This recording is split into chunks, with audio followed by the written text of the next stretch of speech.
Last week, the Torah recalled how Pinchas ben Elazar ben Aaron HaKohen took a spear in his hands, and he killed a Jewish man and a Midianite woman who were having relations before the eyes of the children of Israel. However, it is not until this week that the identities of these two characters are finally revealed: Zimri ben Salu and Kozbi bat Sur. And Rashi asks the obvious question: who cares who she was? Wasn't she just another Midianite harlot sent to entice the Jewish people? Rashi's answer is frightening. He explains that Sur was a tribal leader, and his daughter, of course, the princess. Therefore, says Rashi, the pasuk comes to tell us the extent of the hatred of the Midianites, for they submitted a princess to prostitution just to entice Israel to sin.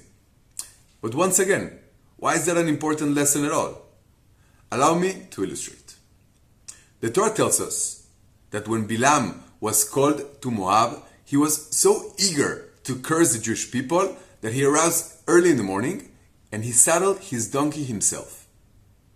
The Holy One, he told him, "You, Bilam, wicked one, their father Abraham already preceded you."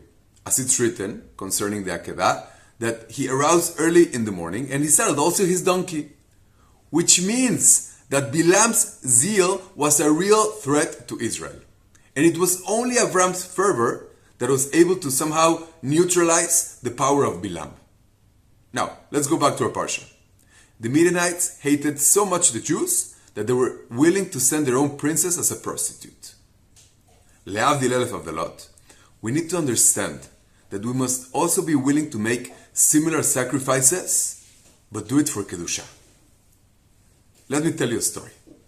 There was once a great Talmid Chacham, and he was known for his extraordinary atmada. He had so much persistence.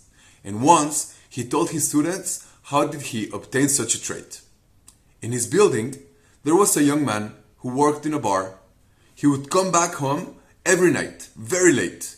The rabbi thought to himself, it makes no sense that this poor man has to stay awake every night serving drinks while I go to bed early. So he decided to stay awake at least until his neighbor returns.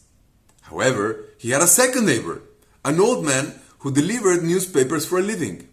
He would wake up very early in the morning. And once again, the rabbi thought it's unacceptable that such an old man can be out there in the cold delivering newspapers while I sleep in my bed. So he decided to rise as soon as he heard his neighbors waking up, and soon this rabbi was spending most of his night awake learning Torah. Having enemies, physical or spiritual, can boost our growth. We just need to pay attention to how much they're willing to sacrifice and to do the same, but for Kedusha. And maybe even a little bit more. Shabbat Shalom Umevorach.